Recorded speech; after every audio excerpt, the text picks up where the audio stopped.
menunjukkan pukul 10 lewat. Alangkah lebih baik kita mulai saja acara ini. Nanti untuk mekanisme sertifikasi atau sertifikatnya nanti akan dikirimkan melalui surel masing-masing. Ya. Oke, baik. Selamat siang semuanya, Bapak-bapak dan rekan-rekan mahasiswa. Semoga kita semua pada hari ini senantiasa mendapatkan berkat dan rahmat Allah Subhanahu wa taala. Karena pada hari ini kita melakukan ibadah yang luar biasa ini, menyampaikan materi, menyampaikan ilmu. Karena apapun yang kita rasakan, semoga nanti bermanfaat buat kita semua. Amin amin ya rabbal alamin. Oke, pada kesempatan hari ini perkenalkan, nama saya Muhammad Rinjat Iriansa dari Universitas Indraprasta PGRI. Kebetulan pada hari ini kita akan melakukan webinar dalam rangka meningkatkan kompetensi kita, dalam rangka meningkatkan publikasi kita supaya publikasi kita semakin meningkat. Harapannya demikian. Oke, supaya acara kita diberkati atau dirahmati oleh Allah Subhanahu wa taala, marilah kita sama-sama mengucapkan basmalah. Bismillahirrahmanirrahim. Bismillahirrahmanirrahim. Partisipan kita pada hari ini cukup banyak. Mudah-mudahan nanti masih ada bertambah kembali. Temanya sesuai dengan apa yang sudah diagendakan, yaitu publikasi ilmiah ya.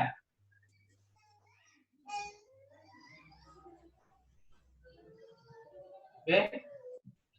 Langkah ke acara selanjutnya, mari sama-sama kita dengarkan sambutan atau pepatah sekata atau dua kata dari para penggagas kita, yaitu Bapak Nugroho. Kepada beliau, saya persilakan untuk menyampaikan kata-kata sambutannya. Terima kasih. Terima kasih. Sudah terdengar ya? Sudah, Pak Nur. Sudah, ya. Assalamualaikum warahmatullahi wabarakatuh. Waalaikumsalam warahmatullahi wabarakatuh. Salam sejahtera bagi kita semua.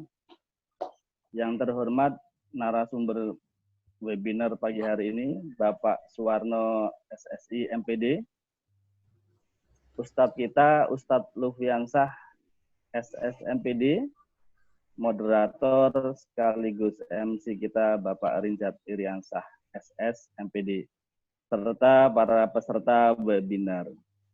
Puji dan syukur kehadirat Allah Subhanahu wa taala atas rahmat dan karunia-Nya sehingga kita dapat mengikuti acara webinar pagi hari ini dengan tema identifikasi publikasi ilmiah terkemuka. Acara pagi ini merupakan kerjasama antara dosen PGSD Universitas Bina Nusantara, dosen Prodi Bahasa Inggris Universitas Indraprasta PGRI, dan Yayasan Rumah Pintar Nirwana. Identifikasi publikasi ilmiah adalah bagian penting dalam penelitian juga skripsi bagi mahasiswa. Dan yang sama-sama kita ketahui bahwa penelitian merupakan kewajiban bagi mahasiswa sebagai kegiatan dalam tugas akhir, yaitu skripsi. Penelitian juga merupakan bagian dari Tridharma perguruan tinggi yang wajib dilakukan oleh dosen.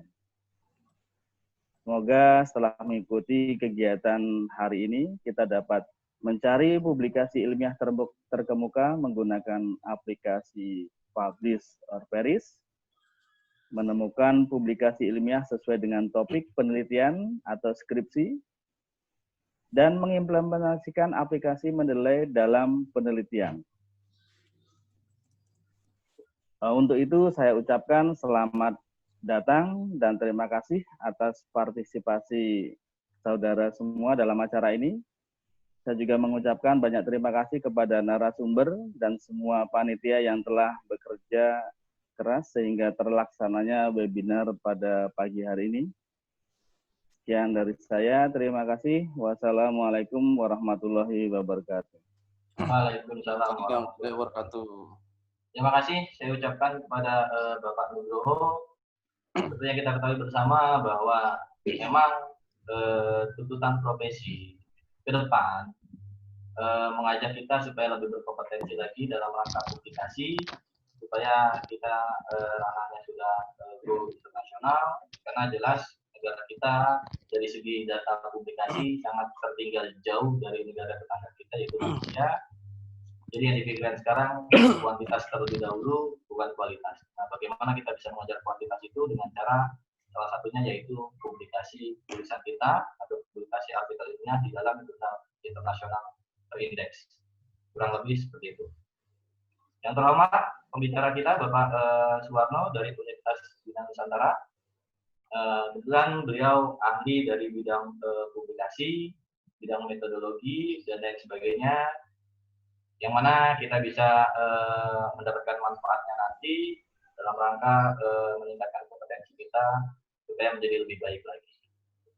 Kepada Bapak Suwarno, saya persilakan menyampaikan sebuah materi yang sudah disiapkan.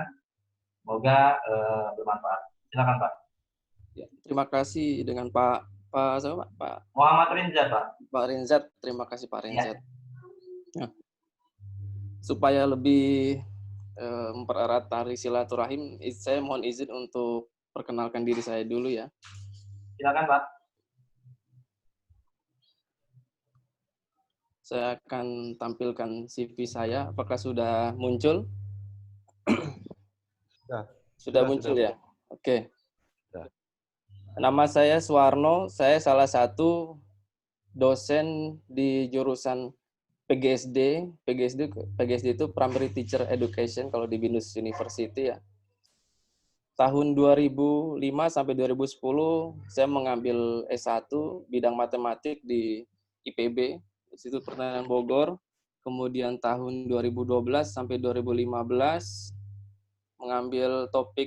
mengambil jurusan pendidikan matematik di Universitas Pendidikan Indonesia, dan saat ini sejak 2019 sedang mengambil program doktoral teknologi pendidikan di UNJ bersama dengan Pak Nugroho. Penghargaan yang pernah saya raih tahun 2012 menjadi juara 2 tingkat nasional untuk sayembara penulisan naskah buku pengayaan yang dilaksanakan oleh Puskurbuk, Pusat Kurikulum Perbukuan, Kemendikbud. Kemudian pada tahun 2018 dan 2019 saya mendapatkan hibah internasional. Hibah tersebut merupakan kerjasama Australia dan Indonesia yang diselenggarakan oleh Palladium Innovation. Dan terakhir untuk kajian penelitian saya, pertama tentang desain pembelajaran, kemudian penelitian pendidikan. Karena background saya ada matematika murni di sini, maka saya juga terkadang menulis tentang penelitian machine learning. Ini ke arah IT, ke arah AI, kemudian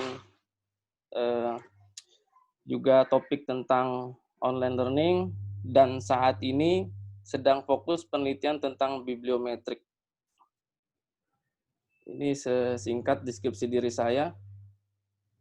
Kemudian untuk Sinta ID saya 6025893. Adapun publikasi Scopus yang sudah saya lakukan ada 9.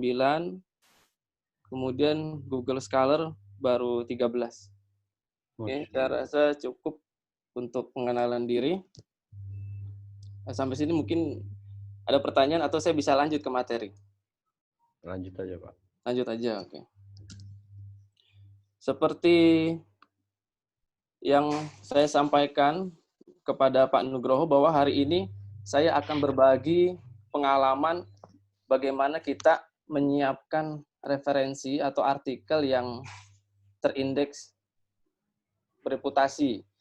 Yang dimaksud dengan terindeks bereputasi yaitu yang pertama dia terindeks Web of Science, yang kedua terindeks Scopus, kemudian yang ketiga terindeks Google Scholar.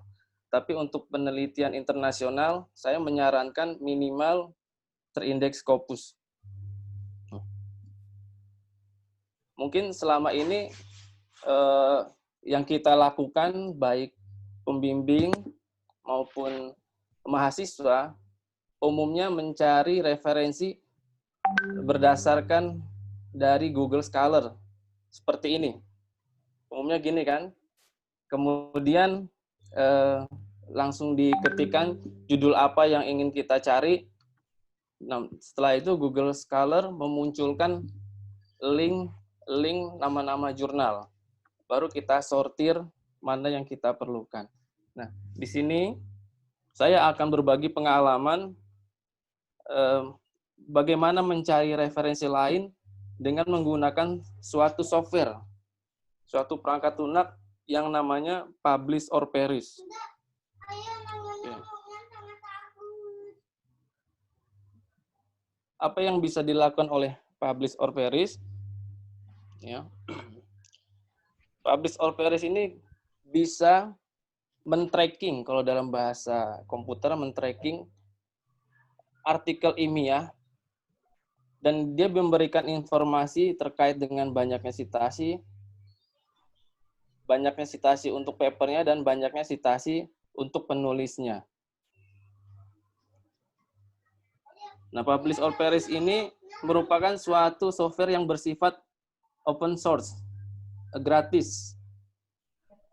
Jadi bukan software berbayar. Nah, ini sangat memberikan keuntungan buat kita, para peneliti ataupun mahasiswa yang saat ini sedang mempersiapkan skripsi, sedang mempersiapkan penelitian. Nah, software Publish or Perish ini dapat kita unduh pada link ini. Saya akan share linknya di Zoom.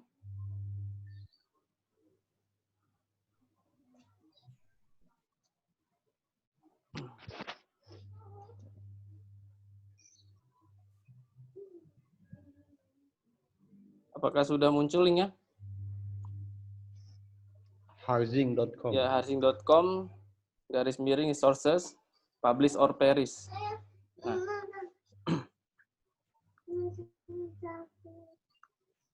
Nah, software ini bisa digunakan untuk perangkat lunak Windows, macOS maupun Linux.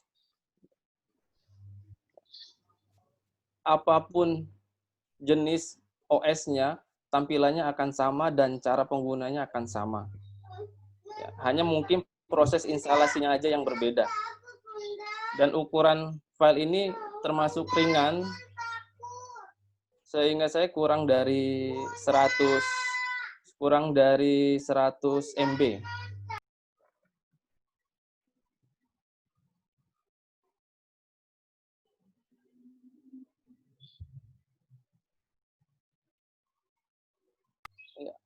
Mohon maaf, sebenarnya anak saya lagi di samping saya jadi kedengar suaranya. Oke, saya lanjutkan ya.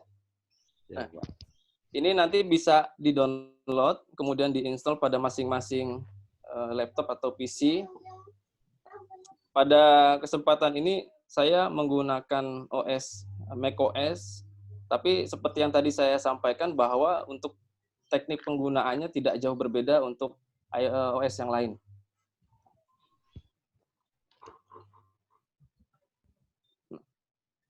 Sekarang mari kita lihat apa yang membedakan antara kita mencari referensi menggunakan Google Scholar dengan Publish or Perish. Ini adalah tampilan utama Publish or Perish. Enggak. Oke.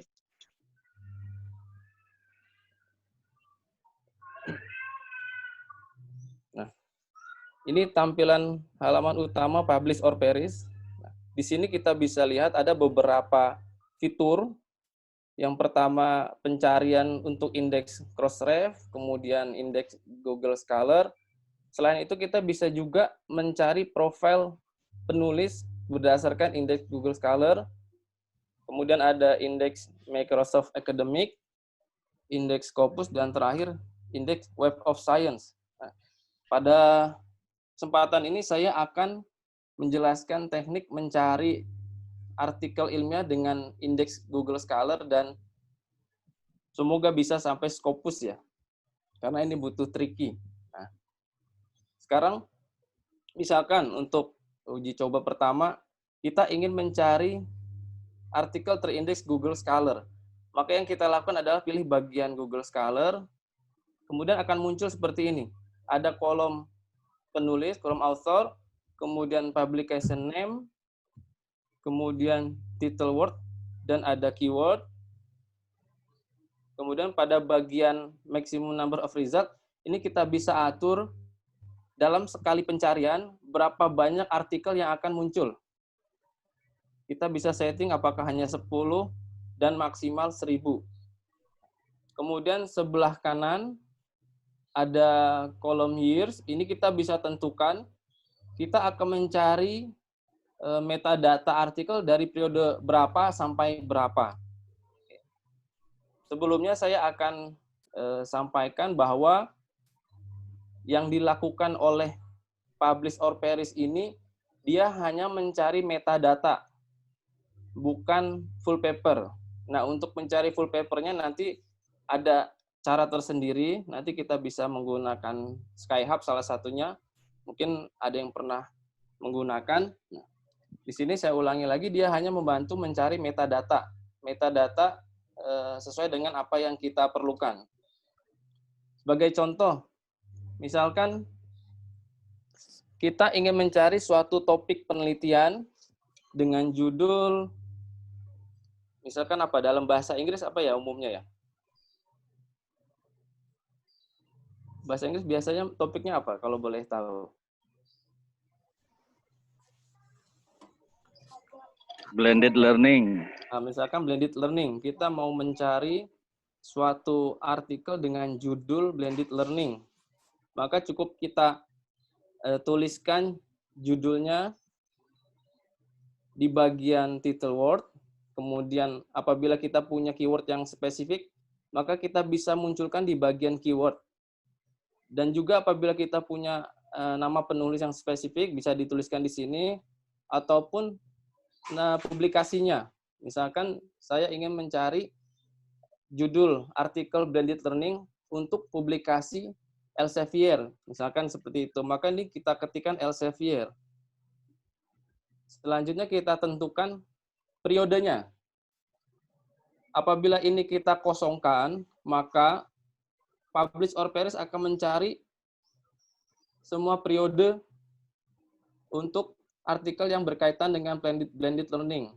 Nah, untuk kasus ini misalkan saya ingin mencari 10 tahun terakhir, maka di sini saya beri batasan untuk batas bawah tahunnya, misalkan 2009 atau misalkan 2010 sampai 2020. Maka kita inputkan di sini 2010, kemudian batas atasnya 2020. Selanjutnya kita bisa klik tombol search. Nah, karena ini kita mengatur bahwa maksimal 1000, maka proses ini tergantung dari kecepatan internet dari masing-masing pengguna. Semakin baik koneksi internetnya, maka proses yang dilakukan seperti ini semakin cepat.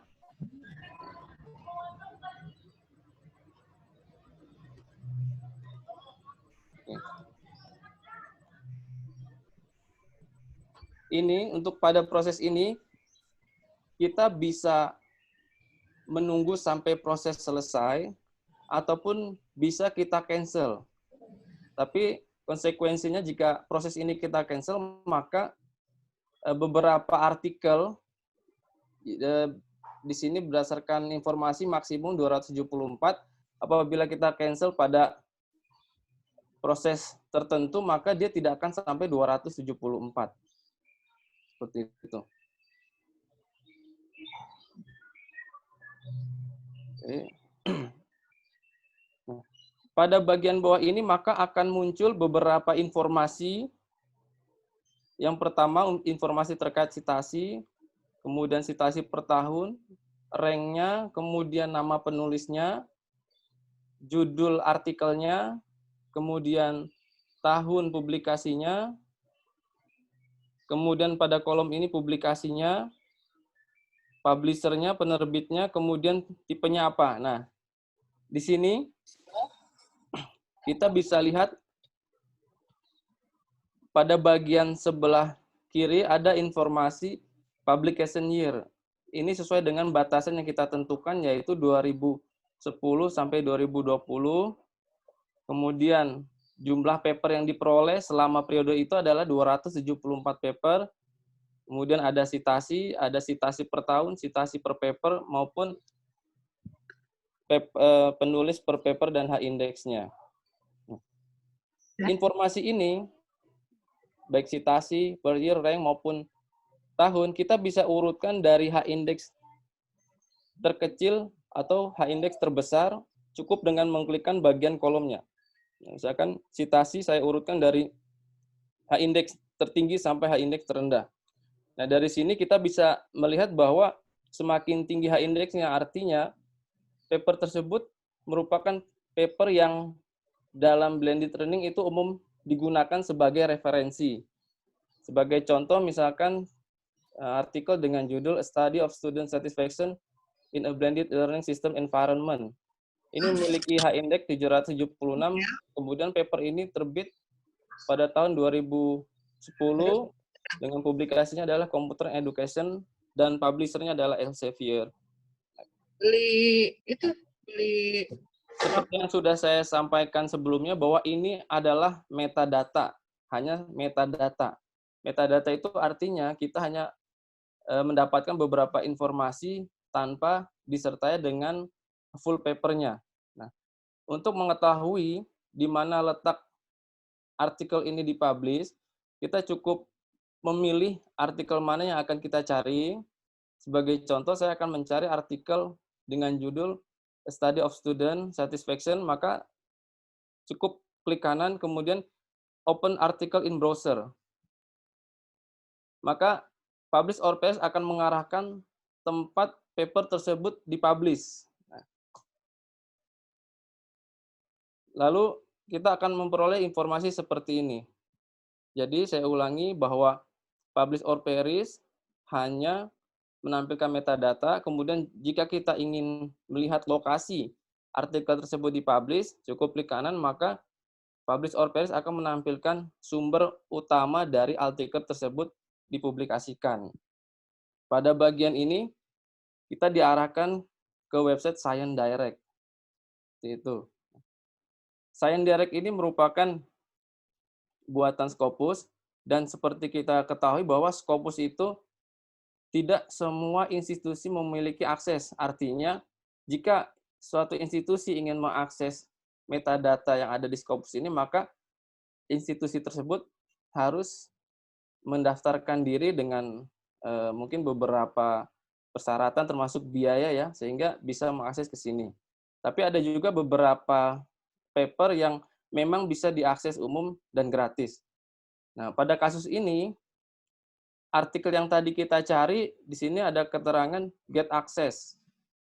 Nah, dan kemudian muncul nominal harga yang diperlukan untuk mengakses paper ini. Artinya, ini tidak bersifat umum yang bisa di-download gratis.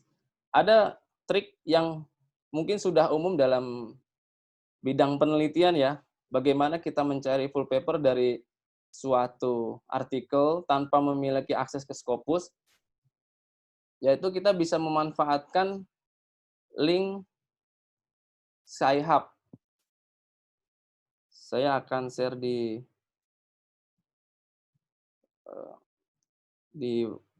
chat.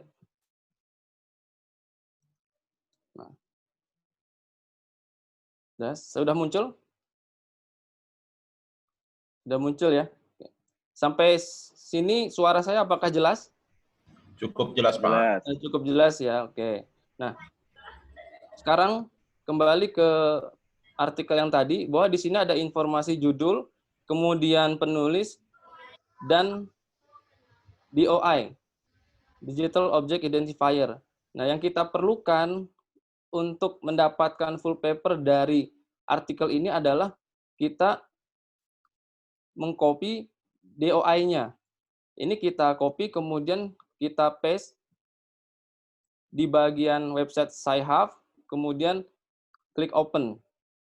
Sebenarnya ini cara yang kalau menurut saya sih tidak legal ya. Tapi website ini sudah umum digunakan oleh para peneliti. pada bagian ini website Skyhub sedang men-tracking artikel tersebut. Apabila berhasil, maka akan muncul seperti ini. Ini adalah full paper dari metadata yang ada di Scopus. Kalau kita mengakses Scopusnya langsung, dia tidak menyediakan full paper. Walaupun dia Scopus, tapi Scopus tidak menyediakan full paper. Dia hanya menyediakan metadata, seperti yang dilakukan oleh Publish or Perish. Nah, untuk mendapatkan full papernya, maka instansi harus bekerja sama dengan Scopusnya. Tulisan nggak terlihat, Pak. Oh, tulisan tidak terlihat. Sorry. Ya. Saya ulangi.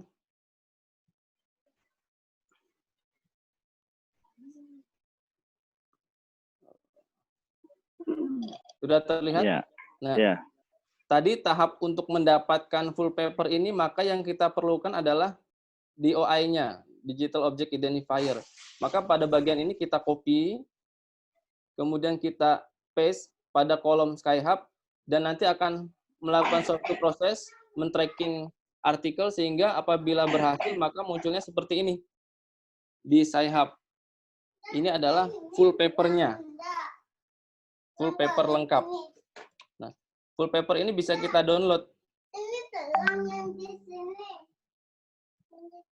Nah, sampai dalam tahapan ini kita sudah berhasil melakukan tracking paper berdasarkan judul artikel blended learning, kemudian untuk publikasinya Elsevier pada periode 2010 sampai 2020.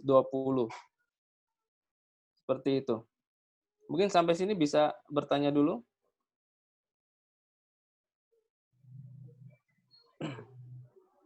Baik, Pak, untuk mekanisme pertanyaan, nanti pada akhir sesi saya minta para peserta bertanya melalui chat, nanti akan kami pilih 3-4 pertanyaan. Oke.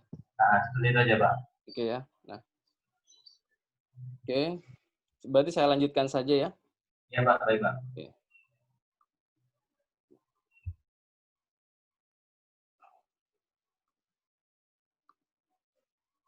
Bentar, saya coba buka websitenya dulu.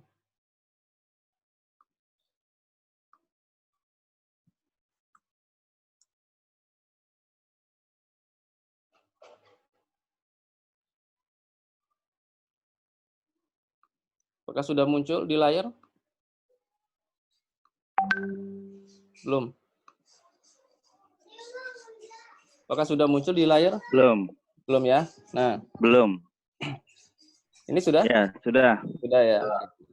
Tadi kita sudah melakukan tracking artikel yang terindeks Google Scholar, tapi dengan publikasinya Elsevier menggunakan Publish or Perish. Nah, sekarang misalkan kita sudah dapat suatu artikel yang terbit di suatu jurnal, atau kita ingin mengetahui jurnal yang kita tuju itu masuk dalam Scopus Q berapa, apakah Q1, Q2, Q3, Q4. Nah, kita bisa memanfaatkan website Scimago. Scimago, saya akan share.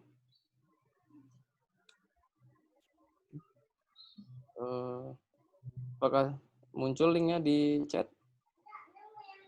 Sudah muncul? Sudah ya? Ya, muncul. Oke.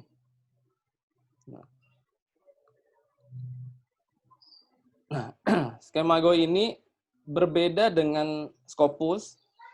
Kalau Scopus dia menampilkan metadata suatu artikel, tapi kalau Scimago ini dia hanya menampilkan rankingnya, ranking suatu jurnal, bukan paper suatu jurnal. Sebagai contoh, misalkan apabila kita ingin melihat di Indonesia untuk jurnal-jurnal Scopus itu ada di jurnal apa saja, kita bisa masuk ke bagian country ranking, kemudian kita pilih Indonesia.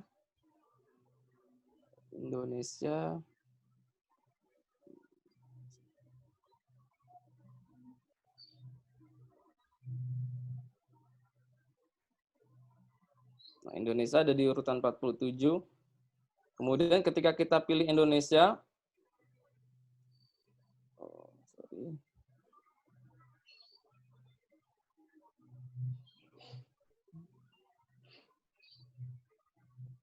Origin. Asia.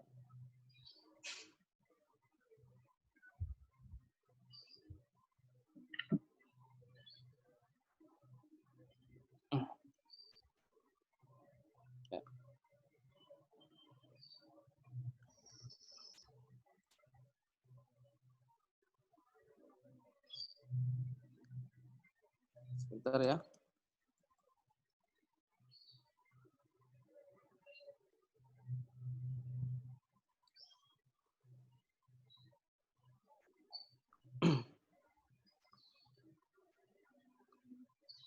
Nah.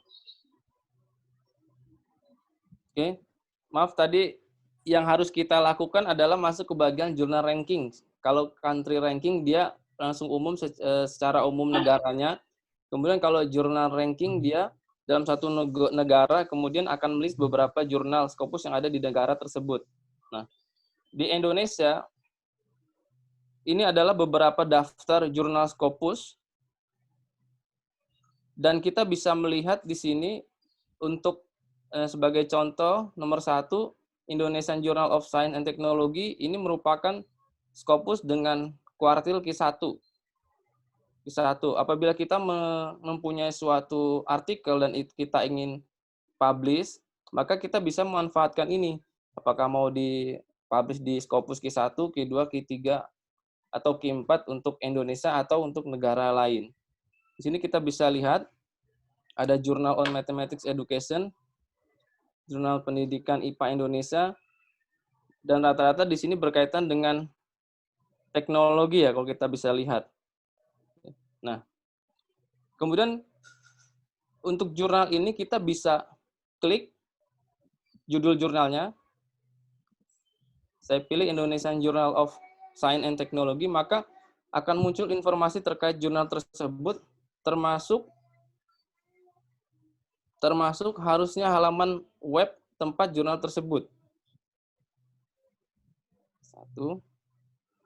Di sini kita bisa melihat bahwa Indonesian Journal of Science and Technology publisher-nya adalah Universitas Pendidikan Indonesia dengan subjek karyanya seperti ini. Kita akan lihat yang lain. Journal on Mathematics Education Q2. Kita bisa lihat publisher-nya adalah Universitas Sriwijaya.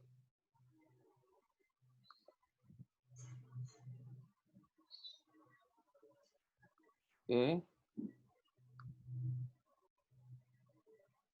Seperti ini. Biasanya ada satu item, yaitu item yang mengarahkan kita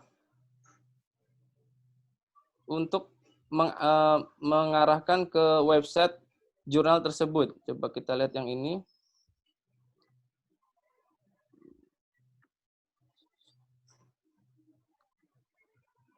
Kita lihat contoh yang lain.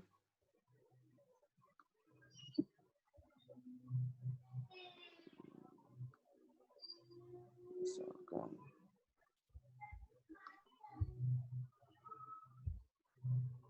publisher. Nah, jika informasinya lengkap, maka akan ada satu bagian namanya homepage. Homepage ini akan mengarahkan kita ke website jurnalnya.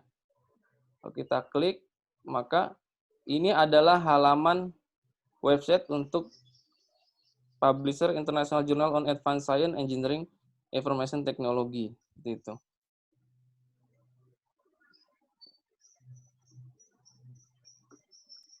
Sampai sini jelas ya? Sampai sini jelas ya penjelasan saya? Jelas, Pak. Ya. Jelas.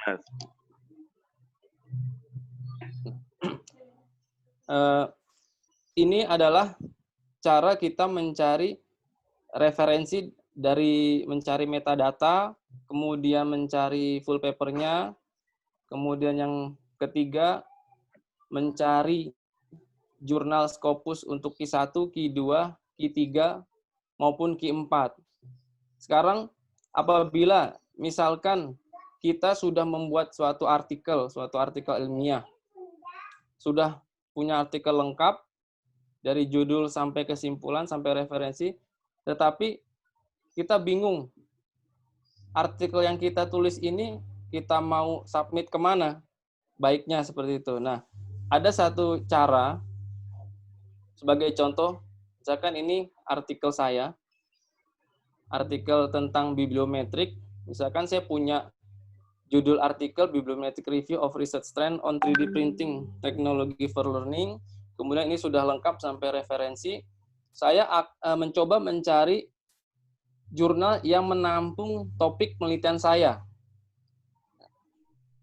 Caranya ada 3 penyedia.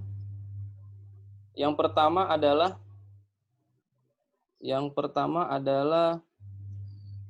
Journal Finder yang dipunyai oleh Elsevier.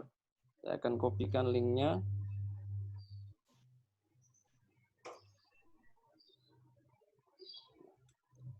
Journal Finder yang dibuat oleh Elsevier. Oke, sudah muncul ya. Tampilannya seperti ini, Journal Finder Elsevier. Maka yang kita lakukan adalah kita menginputkan judul artikel kita dan abstraknya, kemudian terakhir keywordnya. Sebagai contoh, judul artikel saya ini, kemudian abstraknya,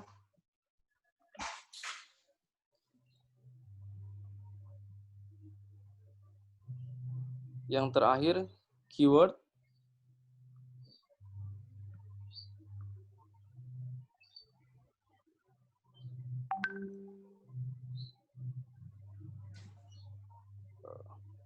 ini bagian ini sepertinya harus diketikkan secara manual.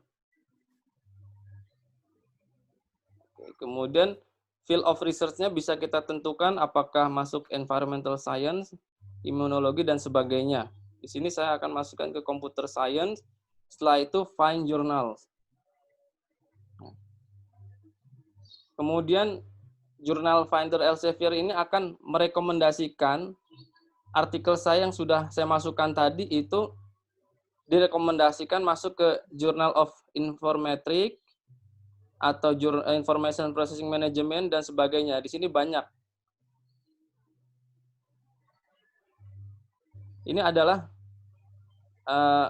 respon dari atau saran dari Journal Finder terkait dengan artikel yang sudah kita tulis tadi. Nah, untuk memastikan jurnal ini Q1, Q2, Q3, atau Q4, kita kembali lagi ke skema Go tadi. Sebagai contoh,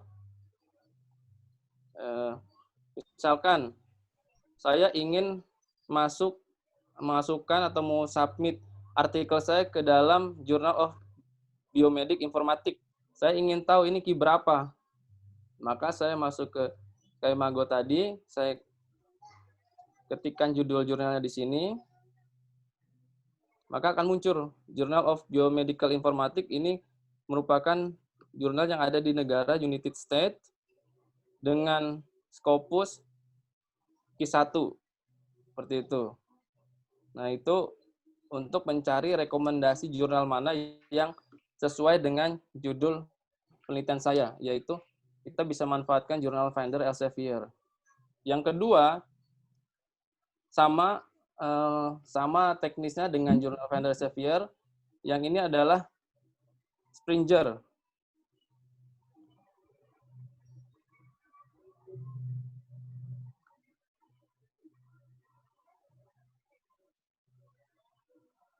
Ya. Ini yang dikeluarkan oleh Springer. Teknisnya sama. Kita cukup memasukkan judul artikel kita,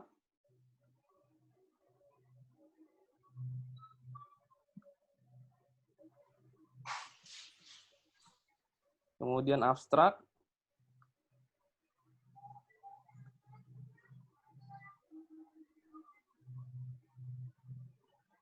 nah, subjek areanya computer science, suggest journal. Nah, maka akan muncul berbagai list jurnal beserta impact factor-nya. Ini link yang disediakan oleh Springer. Tadi yang pertama Elsevier, kedua Springer. Kemudian yang terakhir adalah dari Scopusnya sendiri.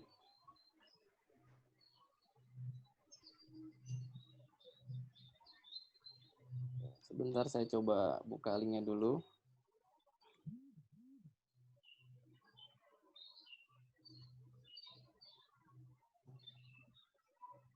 Oh, sorry. Yang ketiga adalah Wiley. Nah, saya ulangi. Yang pertama Elsevier, kemudian Springer, yang ketiga Wiley. Prosedurnya sama, cukup masukkan judul papernya dan abstraknya.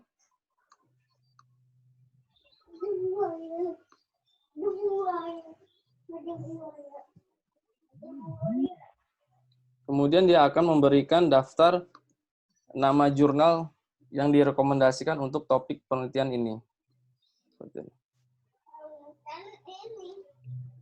Sama ya prosedurnya.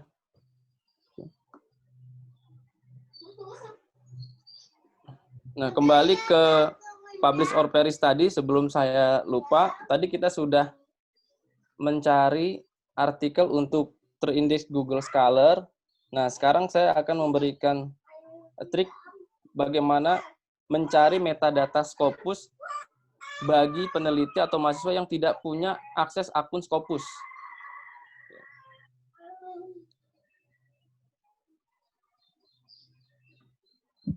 Nah, ini adalah halaman utama tadi. Kita sudah coba yang bagian indeks Google Scholar. Kemudian untuk bagian Scopus, kita pilih yang Scopus. Sama seperti dengan Google Scholar, kita perlu memasukkan judulnya, Blended Learning, misalkan. Kemudian publikasinya kalau dikosongkan boleh. Kemudian bisa ditambahkan keywordnya, Blended Learning. Dan periode, misalkan saya mau mencari dari 2018 sampai 2020. Nah, untuk bagian Scopus ini butuh trik ya, tidak semudah dengan Google Scholar. Ketika kita klik tombol search, maka dia otomatis mencari semua artikel yang terindeks Google Scholar. Nah, untuk Scopus, ini perlu trik, yaitu pada saat kita mengetikkan kita klik tombol search, maka akan muncul permintaan untuk memasukkan API key Scopus Developer atau Scopus API key Developer. Nah, di sini saya akan membagikan Scopus API key Developer yang saya miliki. Nanti bisa dicoba setelah menginstal aplikasi ini. Saya akan share. Nah, API key ini diperlukan apabila kita ingin mencari artikel yang terindeks Scopus. Saya sudah share di chat, sudah muncul ya? Ya, Pak. API key-nya itu. Jadi bisa dimanfaatkan API key itu. Kemudian tadi selain API key, yang kedua, karena kita menggunakan aplikasi ketiga, katakanlah, maka publish or perish ini hanya bisa memunculkan atau menampilkan maksimal 200 metadata artikel yang terindeks Scopus. Berbeda dengan artikel yang terindeks Google Scholar tadi, dia bisa menampilkan 1000 artikel. Nah, untuk Scopus ini, sistem publish or perish hanya bisa menampilkan maksimal 200 metadata artikel yang terindeks Scopus. Blended Learning, saya ulangi.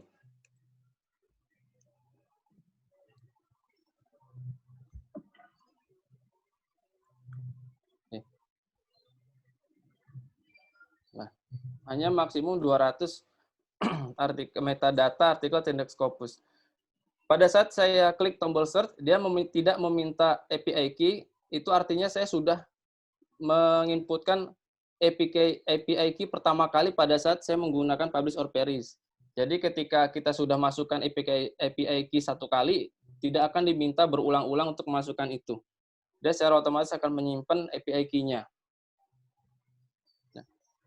Nah, ini adalah informasi metadata semua artikel yang berkaitan dengan blended learning dan terindeks Scopus. Itu. Ini akan sangat membantu bagi kita para peneliti maupun mahasiswa yang yang universitasnya mungkin belum bekerja sama dengan Scopus ya. Ini bisa kita gunakan untuk mengingat lagi bahwa yang dimunculkan di sini bukan full paper-nya, hanya metadata. Untuk mendapatkan full paper-nya, prosesnya sama seperti sebelumnya, yaitu kita tuju dulu lokasi artikelnya, kemudian kita copy DOI-nya ke dalam Sci-Hub, ke dalam website sci-hub.tw ini. Itu. Saya rasa cukup ya untuk penjelasan bagaimana kita mencari referensi yang bereputasi. Mungkin kita bisa masuk ke dalam sesi pertanyaan. Terima kasih. Oke, baik. Terima kasih saya ucapkan kepada Bapak Suwarno atas penjelasan dalam identifikasi publikasi karya ilmiah yang sangat detail. Memang kebanyakan kita awam sekali terkait dengan trace, mencari bagaimana jurnal-jurnal itu predator atau tidak, layak atau tidak, dan lain sebagainya. Silakan para peserta, jika ada yang tidak jelas, silakan ditanyakan langsung kepada ahlinya dengan mengechat aja atau di unmute, silakan ditanyakan secara langsung juga tidak salah. Silakan. Ini ada pertanyaan, 2 pertanyaannya di chat. Yang pertama dari Pak Nugroho, apakah jurnal Q1 berbayar, Pak? Nah, sebenarnya jujur aja Scopus ini tuh kayak ada semacam politik juga ya. Karena beberapa jurnal Q1 yang Q1 itu kan menandakan bahwa jurnal tersebut memang benar-benar bagus. Nah, ketika kita ingin submit ke jurnal tersebut, memang nanti beberapa jurnal Q1 akan dimintakan untuk publication fee, dan itu nominalnya nggak sedikit. Bahkan ada yang sampai 8 juta, bahkan 10 juta. Nah, itu. Dan ada juga jurnal Q1 yang berbayar, tapi itu jumlahnya sedikit. Sebagai contoh, saya pernah dapat informasi dari teman dosen hubungan internasional bahwa dia submit di jurnal Q1 free, namun prosesnya cukup lama, yaitu 1 tahun baru bisa publish. Kalau untuk list jurnal Q1 yang berbayar dan tidak, saya belum mencoba untuk merangkum itu semua ya. Tapi yang jelas, jurnal Q1 ada yang berbayar, ada yang tidak. Begitupun juga untuk yang Q2 sampai Q4, ada yang berbayar ataupun tidak. Seperti itu. Apakah menjawab pertanyaan Pak Nugroho? Sudah. Nah, untuk kita yang mungkin baru mencoba untuk belajar membuat suatu artikel ilmiah, dari saya pribadi, saya menyarankan untuk coba submit di jurnal Q3 atau Q4. Mungkin selama ini sudah sering mengikuti seminar internasional, nah sekarang coba beralih ke jurnal yang Scopus Q3 ataupun Q4. Jurnal Scopus Q3 dan Q4, sama tadi sudah saya sampaikan, ada yang berbayar, ada pun yang tidak berbayar alias gratis, namun biaya publikasinya itu selalu pasti lebih rendah, lebih murah dibandingkan ketika kita submit di jurnal Q1. Pengalaman saya untuk jurnal Q3 dan Q4 ya, biaya publikasinya sekitar 1 juta sampai 4 juta. Tapi ada juga yang gratis. Tuh. Kemudian untuk pertanyaan yang kedua oleh Pak Niko ya. Karena terbatasnya jumlah halaman untuk riset bahasa, berapakah jumlah data yang diizinkan untuk jurnal ilmiah terkemuka? Nah, di tiap jurnal itu punya format masing-masing. Tiap jurnal punya format masing-masing, dan tiap jurnal punya batasan halaman masing-masing. Nah, yang kita lakukan sebenarnya triknya adalah lebih kepada menyesuaikan format jurnalnya. Jadi bukan ke jumlah datanya, tapi menyesuaikan kepada format jurnalnya. Kalau jurnalnya misalkan maksimal 8 halaman, ya kita atur bagaimana caranya supaya artikel yang kita buat informatif dan sesuai dengan batas halaman jurnal. Karena beberapa jurnal itu juga memberikan ketentuan apabila dia lebih dari batasan yang ditentukan, maka dia akan dikenakan fee lagi. Saya pernah menemukan seperti itu. Misalkan untuk short paper, dia maksimal 8 halaman. Tapi ketika dia lebih dari 8 halaman, maka satu halamannya bisa dikenakan sekian dolar. Seperti itu. Ada ketentuan seperti itu. Ada juga jurnal yang tidak memiliki ketentuan batasan halaman, ada juga seperti itu. Jadi kembali lagi kepada jurnal yang kita tuju, kita mau ke jurnal apa, kemudian kita baca baik-baik ketentuan yang ada di jurnal itu, terutama berkaitan dengan format. Seperti itu. Itu untuk pertanyaan Pak Niko. Apakah sudah menjawab Pak Niko?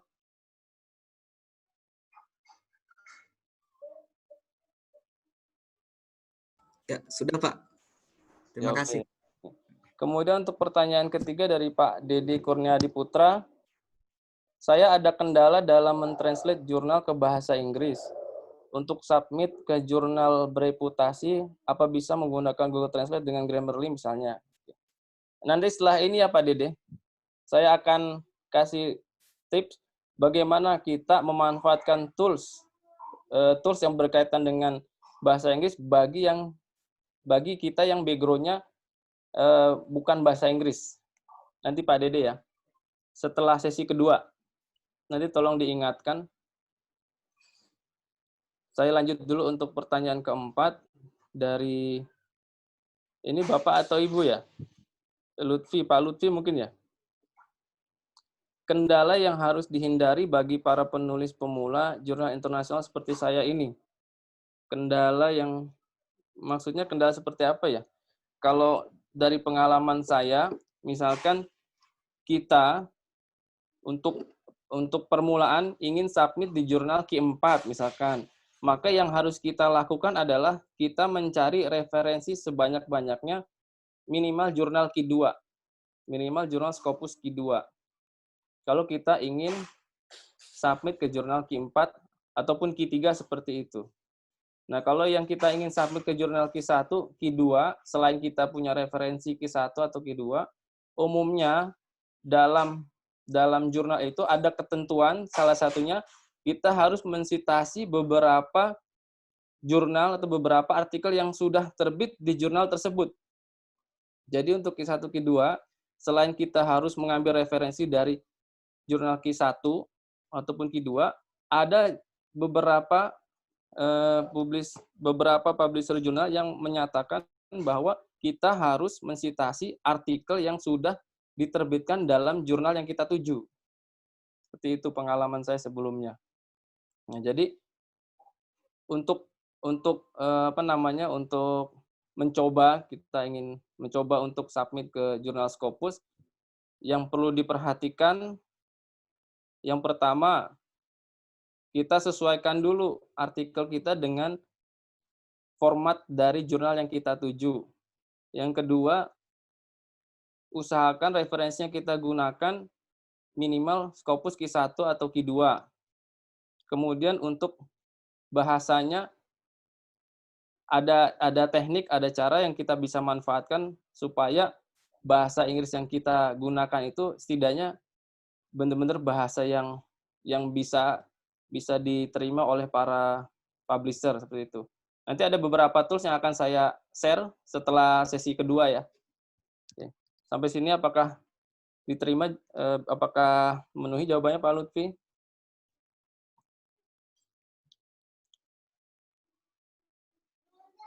Atau ada pertanyaan yang lain mungkin?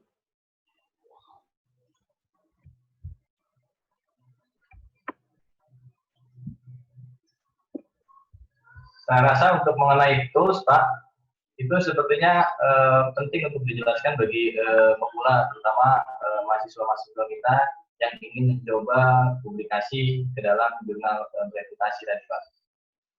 Yang mana, Pak? Maaf, bagian mana? Yang tadi mengenai translate. Oh, translate. Oke, siap. Karena kan di sini juga ada beberapa mahasiswa-mahasiswa kita juga, siapa tahu itu berguna buat mereka yang ingin untuk mempublikasikan karya ilmiahnya ke dalam jurnal reputasi, Pak. Oke. Siap. Oke. Nanti setelah sesi 2 ya. Kita bisa masuk langsung sesi 2 ini? Silakan, Pak, silakan. Ya.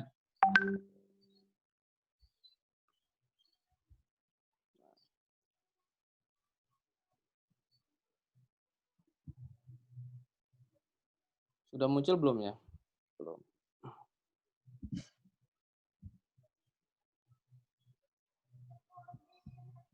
Saya izin minum sebentar ya. Baik, Pak.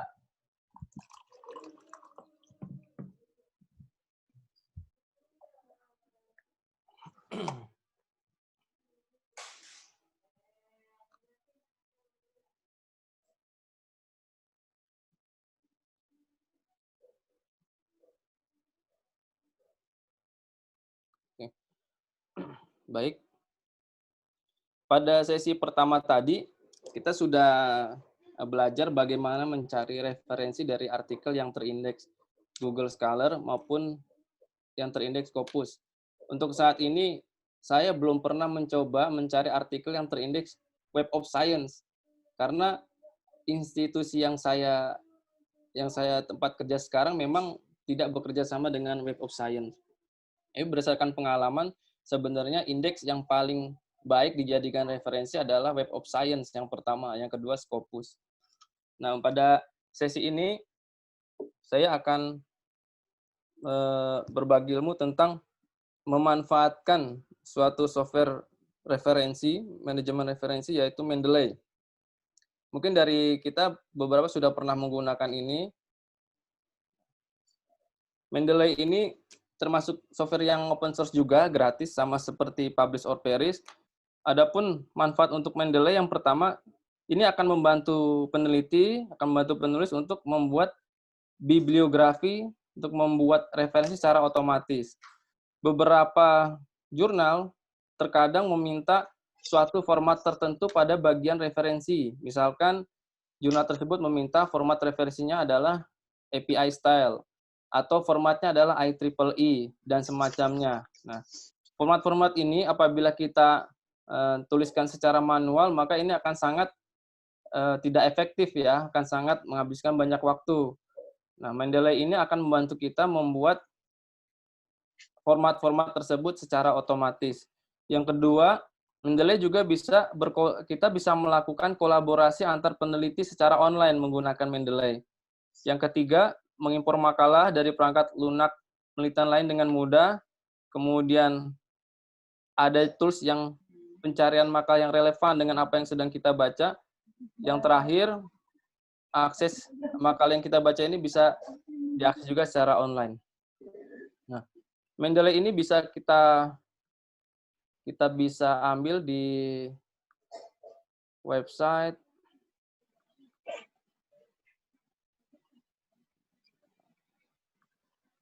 tadi saya sudah cari.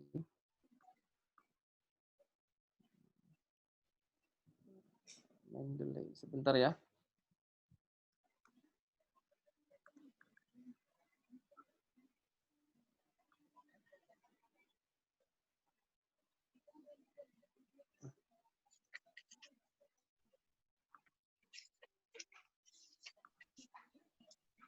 Sudah muncul. Nah, ini kita bisa download file Mendeley ini melalui website mendeley.com.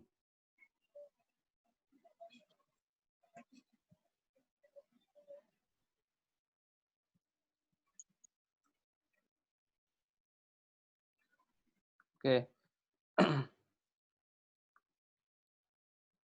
Ya. Nah, Mendeley ini juga bisa digunakan untuk berbagai macam perangkat lunak dengan sistem OS Windows, macOS maupun Linux.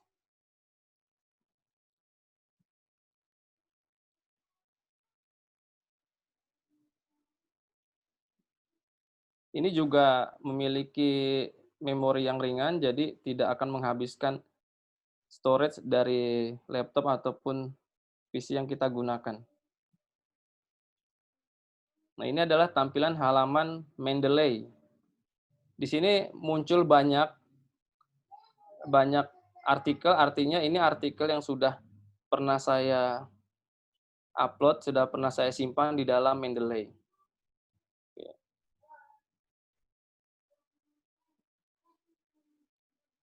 Namun untuk menggunakan Mendeley ini, setelah dilakukan instalasi ke PC masing-masing, kita perlu membuat akun. Kita perlu membuat akun karena pada saat akses Mendeley ini, kita akan diminta username dan password. Karena ini sudah pernah saya simpan username dan password, maka akan langsung muncul seperti ini. Apabila kita ingin membuat akunnya, kita bisa masuk ke link yang tadi saya share, kemudian pilih create account.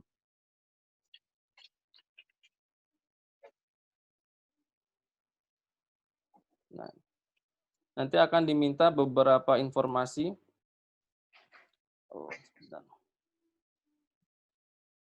Oh, ini sudah masuk ke akun saya nih, belum saya login.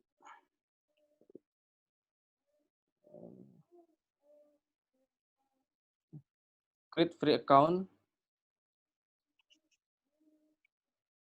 Dan maka dia akan meminta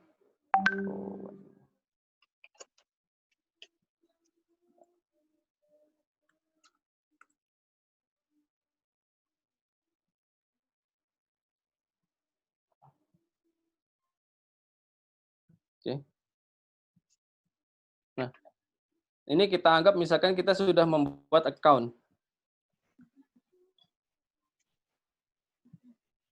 Tidak ada aturan khusus ketika membuat account, cukup kita memiliki email yang aktif saja. Nah, sekarang kita langsung ke bagian halaman Mendeley seperti ini. Misalkan kita sudah download satu paper yang akan kita jadikan referensi dalam tulisan kita. Maka kita bisa upload file tersebut ke dalam Mendeley ini. Atau kita juga bisa membuat suatu folder khusus di mana folder itu berisi tentang referensi-referensi yang kita gunakan. Caranya cukup mengklik bagian create folder, akan di sini kita membuat blended learning. Nah, akan muncul folder blended learning di sini, dan ini masih dalam keadaan kosong. Artinya tidak ada dokumen yang kita tambahkan ke dalam Mendeley ini. Untuk menambahkan dokumen, yang kita lakukan adalah kita melakukan add file. Pada bagian pojok kiri atas, add file. Sebagai contoh, tadi saya sudah download satu file tentang blended learning, tekan ini. Maka dia akan import file tersebut ke dalam ruangan yang ke dalam folder yang disediakan oleh Mendeley seperti ini. Nah, ini akan muncul author dan titelnya serta tahun, publishernya, dan waktu penambahan file ini. Kalau kita klik, maka di bagian sebelah kanan akan memberikan informasi secara lengkap, secara detail dari artikel tersebut. Dia akan menambahkan secara otomatis seperti ini. Tetapi apabila dia tidak melakukan otomatis terhadap informasi, ini kita bisa ketikkan secara manual. Cukup klik misalkan tahunnya seharusnya 2019, di sini muncul 2010, maka kita cukup klik bagian itu, kita ganti manual, bisa seperti ini. Bagi artikel atau paper yang kita peroleh dari suatu jurnal yang terindeks Scopus, pada saat artikel tersebut kita masukkan ke dalam Mendeley, maka Mendeley secara otomatis akan menambahkan informasi seperti yang ada di sebelah kanan. Tetapi apabila paper yang kita ambil merupakan suatu artikel yang terindeks Google Scholar, biasanya informasi yang ada di sebelah kanan ini akan berbeda dengan informasi yang sebenarnya. Jadi kalau kita mendapatkan kejadian seperti itu, maka kita harus memperbaikinya secara manual. Oleh sebab itu, maka saya sarankan supaya lebih efektif, artikel yang kita cari sebaiknya memang dari jurnal yang terindeks Scopus. Nah, sekarang misalkan ini informasinya salah. Misalkan bagian abstrak harusnya tidak seperti ini. Lalu bagaimana kita memperbaikinya? Tanpa harus membuka file PDF aslinya, kita cukup double klik dari informasi ini. Nah, lalu dia akan menampilkan artikel tersebut. Nah, dari sini kita tinggal sesuaikan saja. Kita bisa copy langsung teks mana yang mau kita paste, kemudian taruh di bagian ini. Ini apabila kita ingin merapikan informasi secara manual. Atau kita juga bisa memberikan tanda, sama seperti Microsoft Word, kita bisa memberikan tanda di sini, atau kita bisa memberikan note di sini. Ini yang dimaksud dengan kolaborasi dengan penelitian lain.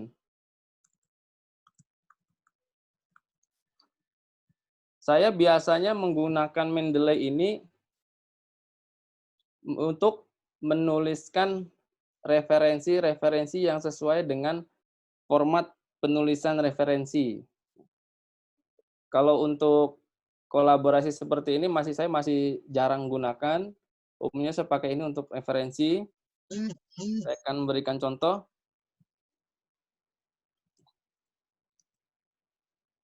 Oke. Bagaimana kita mengutip artikel tadi dan membuat referensi kutipannya menggunakan Mendeley.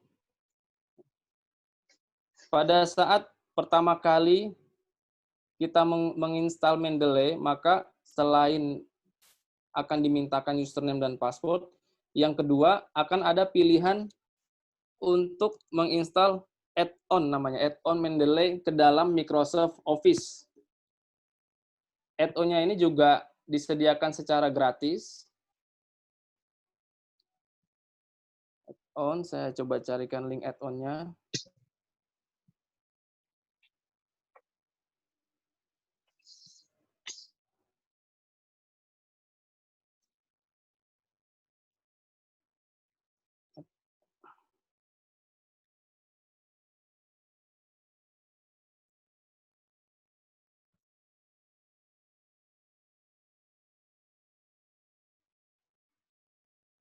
Ya. Kita bisa download add-on-nya. Yang dimaksud dengan add-on adalah suatu tools tambahan yang dia terintegrasi di dalam Microsoft Word. Seperti ini. Ketika kita masuk bagian references, maka akan muncul suatu icon, yaitu icon Mendeley. Nah, ini namanya add-in ke dalam Microsoft Word. Ini kita perlukan add-on. Layar tidak terlihat. Layar tidak terlihat. Oke, maaf. Nah, yang dimaksud dengan add-on seperti ini. Apabila kita sudah install add-on-nya, maka di dalam Microsoft Office, di dalam Microsoft Word akan muncul seperti ini. Ini adalah icon-icon yang akan terintegrasi dengan software Mendeley. Nah, add-on ini sangat kita perlukan pada saat kita melakukan penulisan artikel ilmiah. Sebagai contoh, misalkan saya ingin mengambil atau ingin mengutip suatu teks di dalam artikel ini. Misalkan saya mau ambil bagian ini. Misalkan saya mau ambil bagian ini. Ya.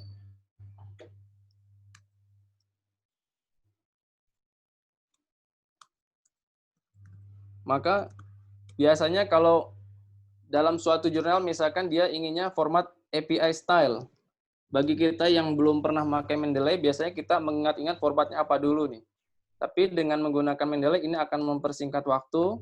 Sebagai contoh, saya akan mengutip ini, kemudian saya akan ambil referensi dari Mendeley dengan cara insert or edit citation.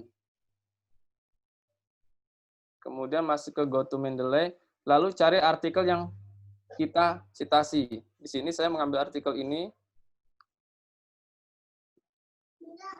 maka akan muncul secara otomatis nama penulis artikel tersebut dan tahun artikel tersebut dipublish. Ini baru nama authornya dan tahunnya. Apabila kita ingin menampilkan referensi secara lengkap, maka kita bisa memanfaatkan tools insert bibliography. Nah, maka akan membuat bibliografi secara otomatis. Nama penulisnya, judulnya, kemudian jurnalnya di mana, halaman berapa, HP berapa, dan volume berapa secara lengkap. Ini akan membantu kita dalam penulisan referensi ilmiah.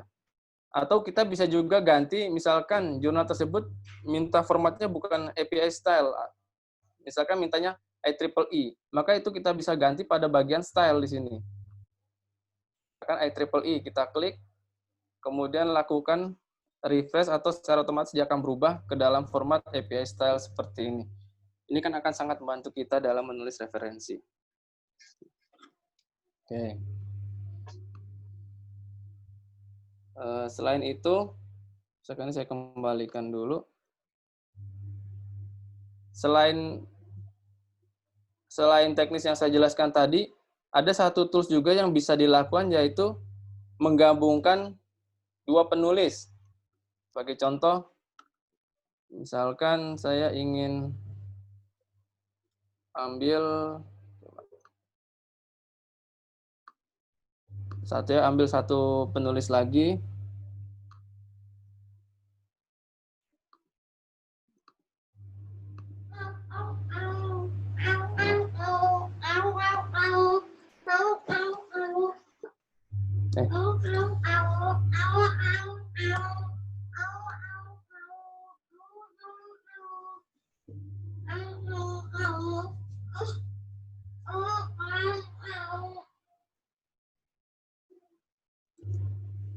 Oh, salah ya.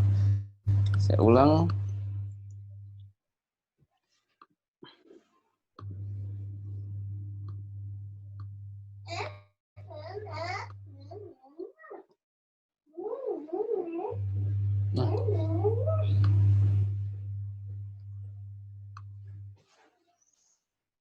Nah, saya ulangi lagi.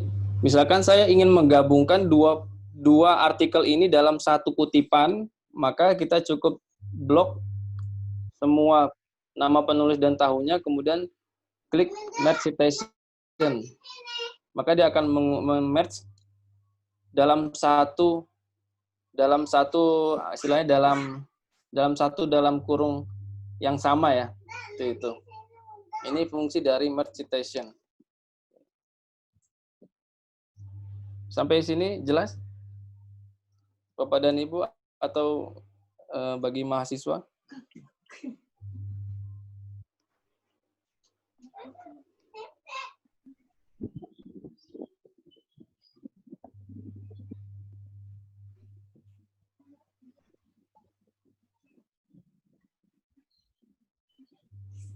Oke.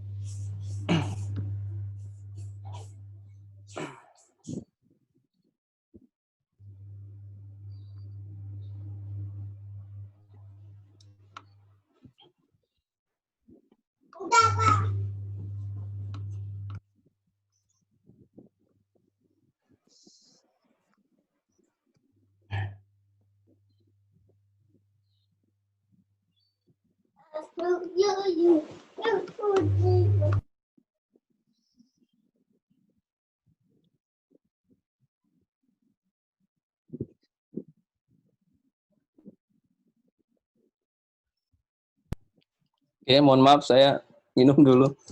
Tadi sekilas tentang Mendeley, kemudian saya akan menjawab pertanyaan yang Pak Dede tadi. Bagaimana kita memanfaatkan tools untuk penulisan bahasa Inggris bagi kita yang tidak memiliki background bahasa Inggris.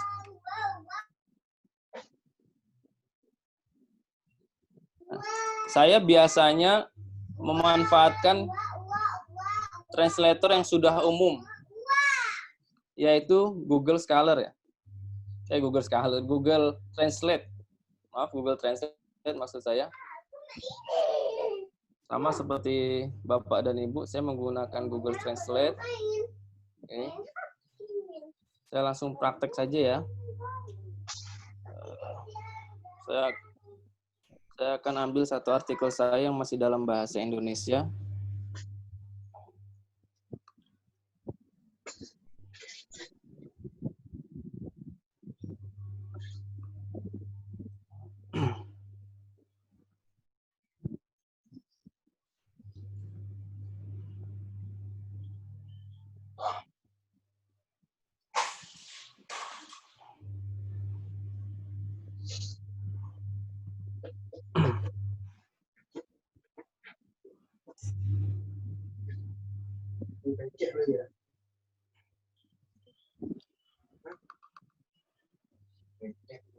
Nah,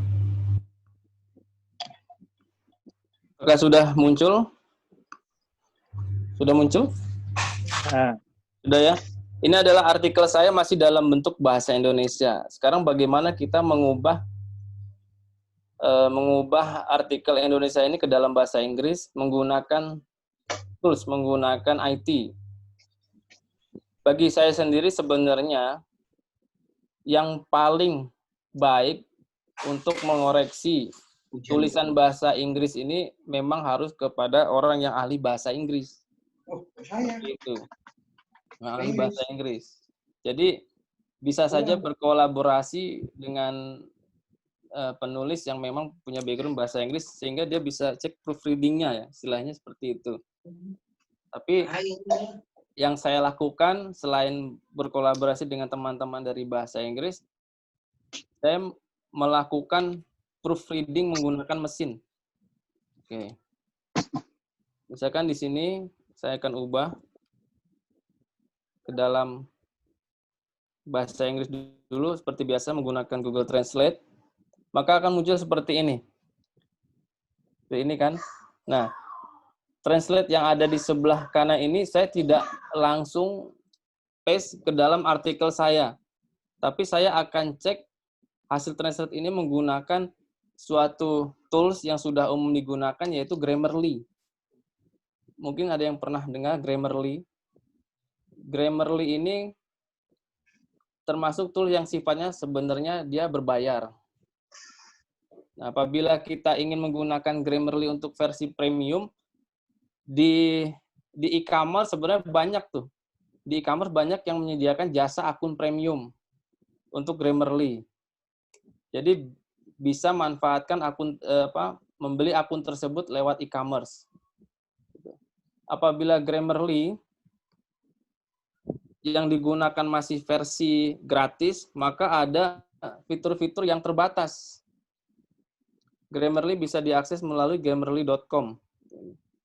Dan Grammarly ini sama seperti Mendeley tadi, dia menyediakan plugin untuk Microsoft Office. Jadi dia akan menempel atau terintegrasi dengan Microsoft Office. Berdasarkan pengalaman saya, untuk plugin ini yang terintegrasi dengan Microsoft Office, itu hanya bisa dilakukan untuk operating system Windows. Untuk macOS seperti saya ini, dia tidak muncul integrasinya di bagian. Dia muncul seperti ini, tapi ketika klik icon ini, dia mengarahkan ke websitenya. Kalau Windows, ketika klik icon Grammarly, maka dia akan muncul jendela baru di sebelah kanan. Seperti itu. Sini, saya akan buka Grammarly. Misalkan saya cek hasil translate tadi menggunakan Grammarly. Kelebihan dari Grammarly ini, selain dia memeriksa grammarnya, kemudian dia juga bisa menyesuaikan dengan kebutuhan kita, apakah grammar yang kita gunakan itu untuk bahasa Inggris umum, bahasa Inggris bisnis, maupun bahasa Inggris riset. Dan apabila Grammarly ini sudah kita install di dalam laptop atau PC kita, maka dia akan secara otomatis ada satu icon yang menempel atau terintegrasi ke dalam Google Translate. Contohnya seperti ini. Bagi kita yang belum menginstall atau belum mempunyai akun Grammarly, maka icon ini tidak akan ada. icon hijau dengan panah melingkar ini merupakan icon Grammarly. Jadi secara otomatis akan ada. Atau saya bisa juga seperti ini, karena ini sudah terintegrasi dengan Google Translate, maka secara otomatis Grammarly akan ngecek nih. Sebagai contoh ini adalah hasil cek Grammarly. Kemudian jika kita ingin melihat bagian mana yang belum sesuai, kita bisa klik icon tersebut, maka akan diarahkan ke dalam halaman Grammarly seperti ini. Di sini garis yang berwarna kuning, ini artinya informasinya ada sebelah kanan, misalkan unimportant, ini bisa diganti dengan unessential, unurgent, atau unnecessary, tergantung sesuai dengan apa yang kita butuhkan. Kemudian data bisa kita ganti information. Nah, seperti yang tadi saya sampaikan, untuk pengecekan grammar, ini bisa kita sesuaikan apakah umum, apakah grammarnya akademik dibagi lagi, general academic, sampai pada research result. Yang saya lakukan, saya biasanya menggunakan research result untuk pengecekan grammarnya. Itu. Jadi, ketika kita mentransformasi artikel berbahasa Indonesia maupun ke dalam bahasa Inggris, maka selain kita translate menggunakan Google Translate, maka kita lakukan pengecekan grammar menggunakan Grammarly. Ini sangat membantu bagi kita yang background-nya bukan bahasa Inggris. Itu. Nah, ini untuk pengecekan grammar. Kemudian kembali ke artikel, misalkan kita sudah membaca nih artikel ini. Kemudian dari artikel ini kita nggak mungkin copy satu paragraf utuh. Kan seperti itu. Misalkan kita baca, oh bagian ini sesuai nih dengan ide topik penelitian kita. Maka kita tidak akan mengcopy ini secara utuh. Nah, yang kita lakukan adalah mencari kesimpulan dari artikel ini. Itu. Yang kita lakukan adalah mencari kesimpulan dari artikel ini. Nah, kita bisa melakukan itu secara manual atau kita bisa menggunakan bantuan mesin. Di era teknologi seperti ini, apapun bisa dilakukan ya dengan teknologi selama ada internet. Ada satu tools yang bisa kita manfaatkan untuk mencari kesimpulan secara otomatis dari suatu teks. Oke, sebagai contoh, di sini salah satu penyedia tools itu adalah namanya Resumer. Ada yang pernah menggunakan ini Resumer? Saya akan kopikan linknya di sini. Sebenarnya banyak ya. Ini salah satu tools yang biasa saya gunakan. Suara saya jelas nggak? Suara saya apakah jelas? Jelas. Ini ada yang menyampaikan bahwa suaranya kecil. Yang lain jelas ya? Jelas, Pak. Jelas ya? Oke. Saya lanjutkan lagi. Satu tools yang biasa saya gunakan untuk melakukan resume atau membuat kesimpulan dari suatu teks adalah website Resumer. Nah, website ini juga sebenarnya ada free. Mau suaranya kurang jelas. Kurang jelas? Yang lain bagaimana?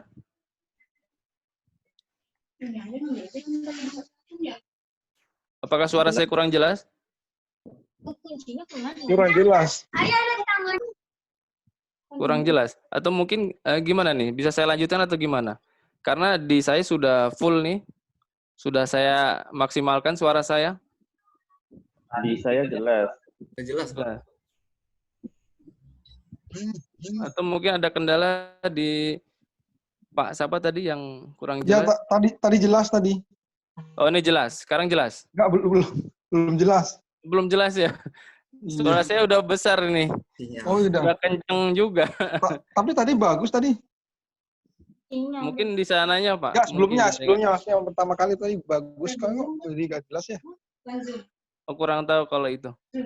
Oke, kalau yang lain jelas sih terusin saja lah. Bisa saya lanjutkan ya? Ya, saya lanjutkan. Oke. Kembali ke tools ini namanya Resumer. Resumer ini adalah melakukan summarize, melakukan kesimpulan dari suatu teks. Oke. Saya ulangi lagi, resumer ini ada dua akun free dan akun premium. Perbedaannya hanya pada batasan kata yang bisa kita masukkan ke dalam kolom teksnya. Kalau kita menggunakan versi premium, kita bisa masukkan banyak kata, nggak terbatas, terus kita juga bisa masukkan file Word ke dalam bagian kolom ini. Layar nggak kelihatan. Oh, layar nggak kelihatan. Oke.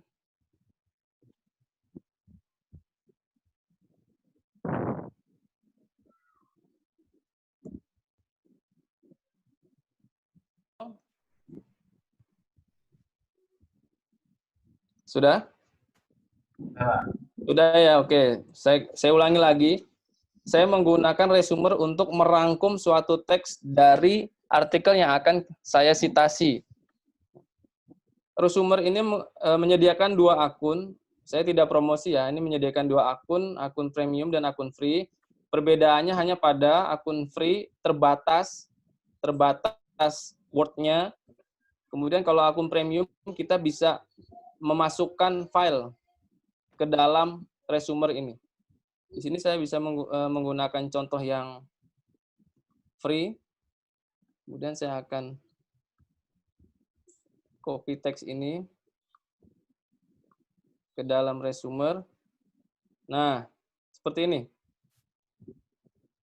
Kita cukup ketikkan teks ke dalam kolom ini, kemudian kita perbaiki mana bagian yang dirasa penulisan masih salah. Ini misalkan saya perbaiki dulu. Ini tanda bergaris merah ini merupakan juga hasil analisis Grammarly.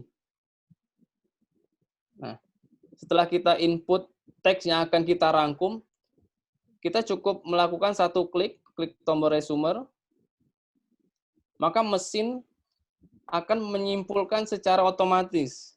Nah, ini salah satu bentuk kelebihan teknologi ya. Nah, ini. Sebelah kanan adalah hasil rangkuman dari teks sebelah kiri.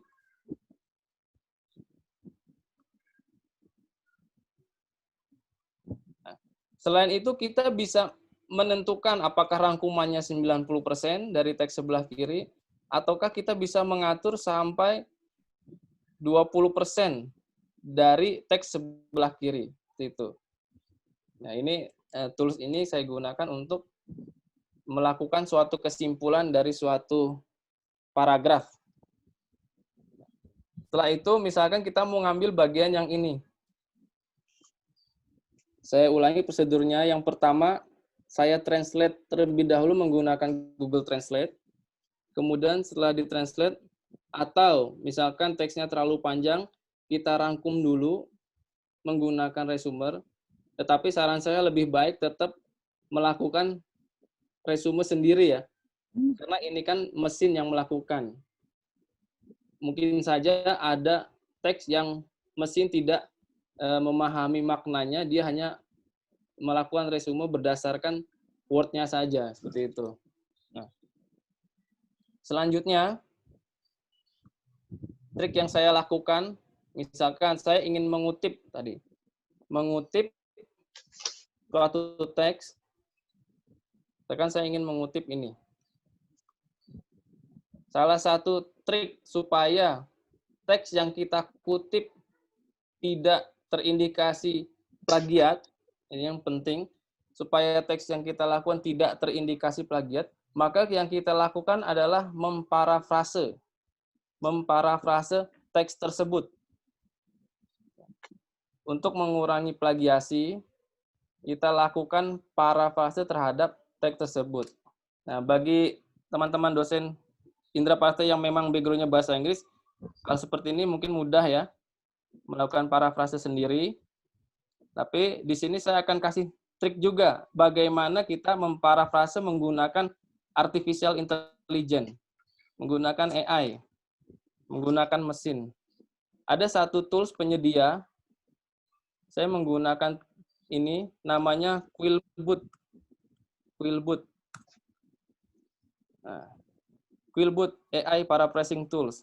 Jadi Quillboot ini adalah memparafrase teks dengan berbantuan artificial intelligence. Saya share linknya. Nah, quillboot.com. Sama seperti Resumer, Quillboot ini menyediakan akun free dan akun premium. Akun free dan akun premium. Di sini saya memberikan contoh untuk yang free. Tadi saya akan kutip dari artikel ini, A Study of Student Satisfaction. Saya akan ambil 2 teks ini. Kemudian saya menggunakan Quillboot ini untuk memparafrase dari kutipan ini. Nah, kolom sebelah kiri adalah teks aslinya, kolom sebelah kanan adalah hasil parafrasenya. Misalkan hasil parafrasenya masih... Screen nggak kelihatan. Oh, masih Screen. belum kelihatan. Oke.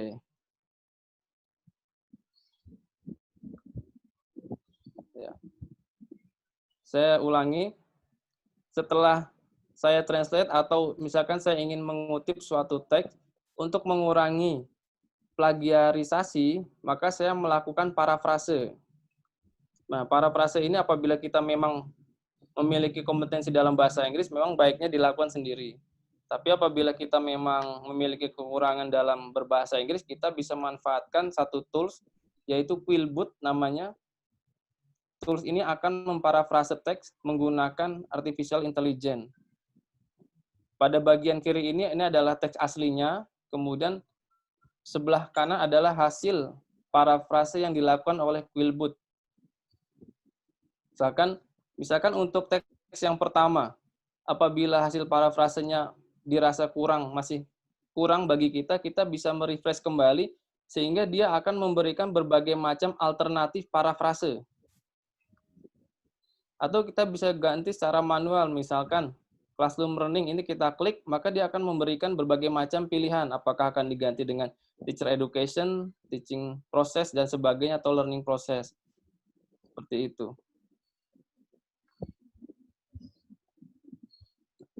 Seperti ini ya.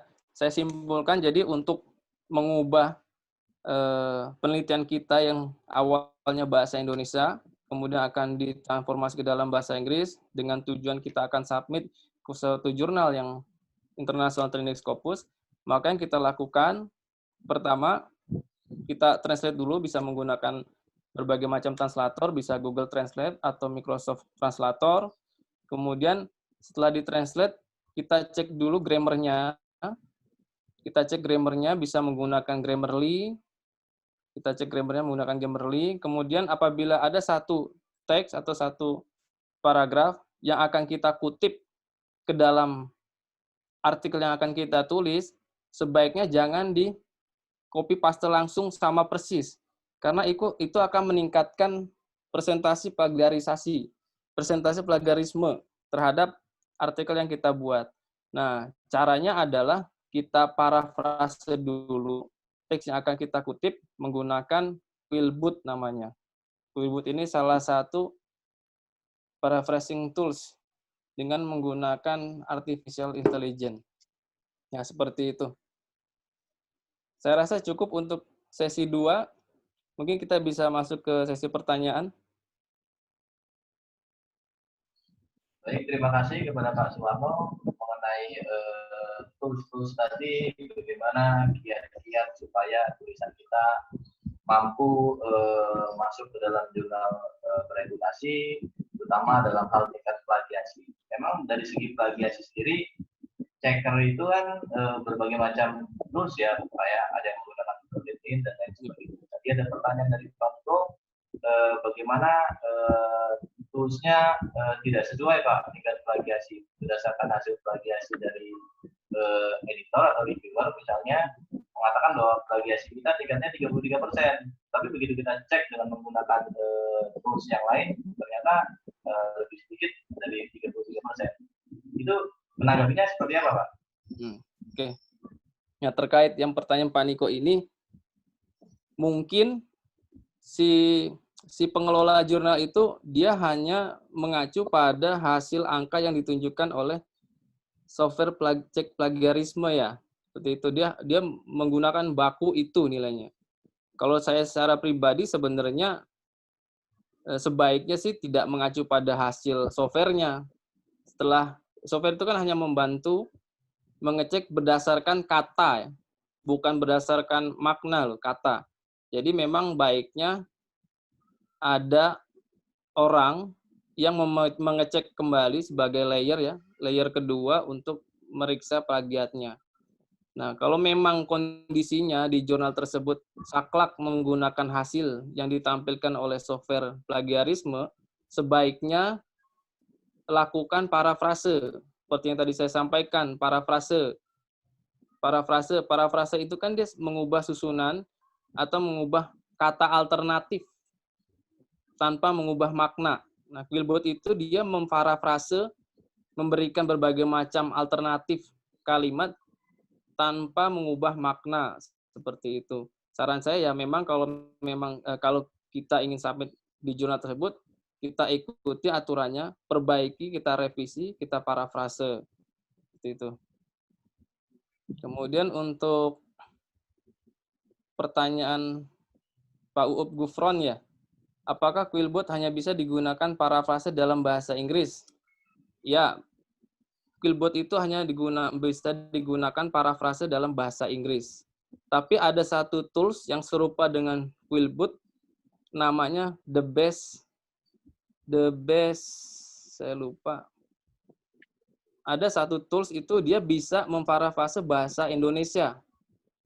Tetapi kendalanya tools itu tidak menyediakan versi free. Kalaupun menyediakan versi free itu hanya 3 hari, dan nanti secara otomatis kita akan dikenakan biaya. Biayanya itu juga nggak murah, bisa sampai jutaan itu. Ada satu tools, saya lupa nama toolsnya. Nah, saya biasa manfaatkan yang ada versi free-nya, Quillbot. Quillbot ini tidak ada batasan penggunaan free ya. Tapi secara saya pribadi, saya membeli akun premium untuk Quillbot. Seperti itu. Bagaimana, apakah sudah menjawab pertanyaan Pak Uub? Baik, rekan-rekan yang lain, apakah masih ada pertanyaan kembali? Karena mengingat durasi kita yang sudah hampir mau habis, bentar lagi zuhur, kita harus selesaikan. Silakan bagi rekan-rekan atau mahasiswa yang ingin bertanya mengenai tentang identifikasi jurnal atau paraphrase atau yang lain sebagainya yang berkaitan dengan plagiasi dan lain-lain.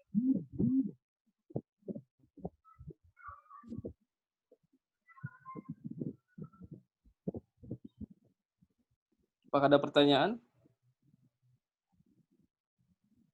Setelah ini saya harap kita bisa bekerja sama ya, Bapak dan Ibu, untuk melakukan penelitian.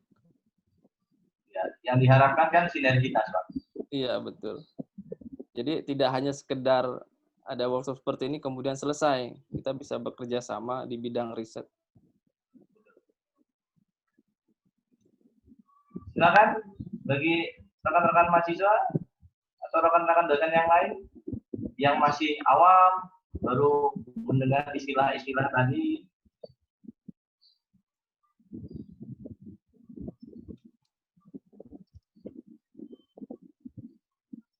Tidak ada?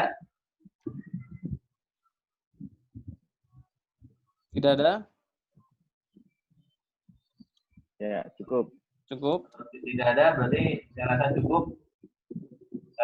Terima kasih kepada Bapak Suwarno atas penjelasannya.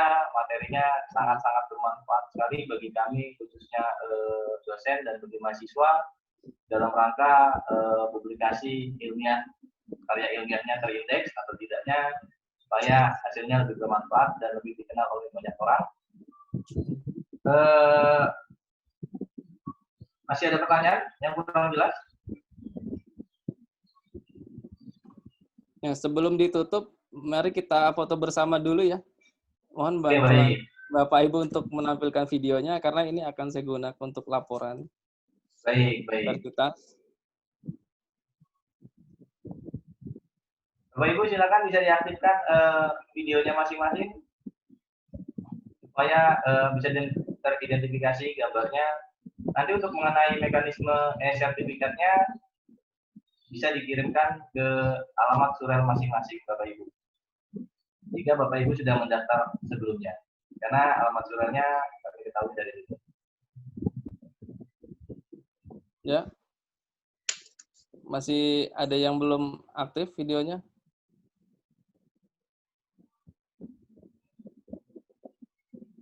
Silakan Pak Uuk.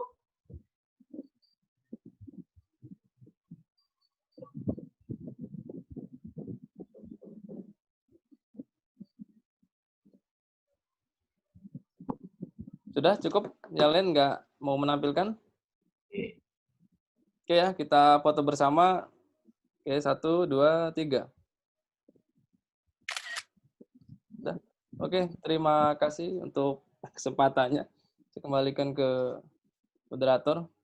Oke, terima kasih Bapak Suwarno. Saya ucapkan memang saya rasa materi ini sangat bagus sekali buat kita sebagai peneliti dalam meningkatkan kompetensi kita, kapabilitas kita supaya menjadi lebih baik lagi.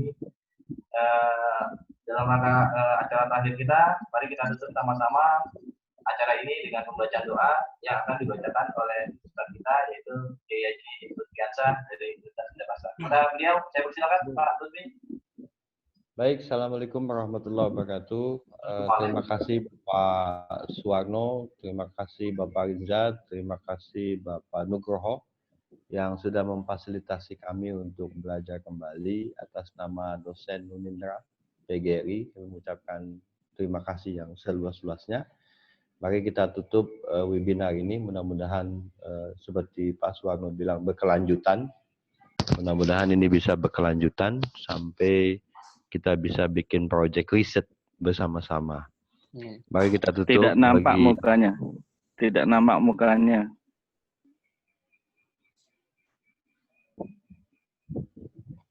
Dah. Baik, terima kasih Pak Moderator, terima kasih Pak Pembicara, Bapak Suwarno. Alhamdulillah pada webinar ini banyak ilmu yang bermanfaat buat kita semua. Mudah-mudahan bisa berkelanjutan, bisa membuat project research untuk Scopus Q1, Q2, dan bahkan Q selanjutnya, Q4. Mari kita tutup, bagi yang muslim kita membaca Ummul Kitab, Fatihah, mudah-mudahan bermanfaat ilmunya, berkah ilmunya, dan kita bisa publish di international journal. Mari kita membaca surah Al-Fatihah bagi muslim, bagi non-muslim, kami persilakan berdoa menurut agama dan keyakinan masing-masing. Al-Fatihah. Ar-Rahman Ar-Rahim Maliki Yaumiddin Iyyaka na'budu wa iyyaka nasta'in Shiratal mustaqim. Shiratal ladzina an'amta 'alaihim ghairil maghdubi 'alaihim waladdallin. Amin. Amin. Amin ya rabbal alamin. Sekali lagi saya mengucapkan terima kasih fasilitator Pak Nugroho, Pak Rizat, dan Pak Sumarno selaku pembicara. Mudah-mudahan nggak sungkan diundang lagi oleh kita Siap, untuk Pak. memberikan. Betul lagi siap. Insyaallah, amin, amin, mudah-mudahan. Terima kasih semuanya. Assalamualaikum warahmatullahi wabarakatuh. Selesai aja nih. Waalaikumsalam Warahmatullahi wabarakatuh. Ana baru Terima kasih kepada Pak Lutfi atas doanya. Saya Muhammad Rizal Iriansa, Pak Nugroho, dan Pak Suwarno rekan yang bertugas mohon undur diri. Kita ketemu lagi di webinar yang akan datang, sesi-sesi selanjutnya. Mohon maaf apabila ada kata-kata yang salah dan keliru yang menyinggung hati pemirsa, yang menyinggung hati Bapak Ibu, mohon dibukakan pintu maaf yang sebesar-besarnya. Wallahul muwaffiq ila aqwamit thoriq. Assalamualaikum warahmatullahi wabarakatuh. Waalaikumsalam warahmatullahi wabarakatuh.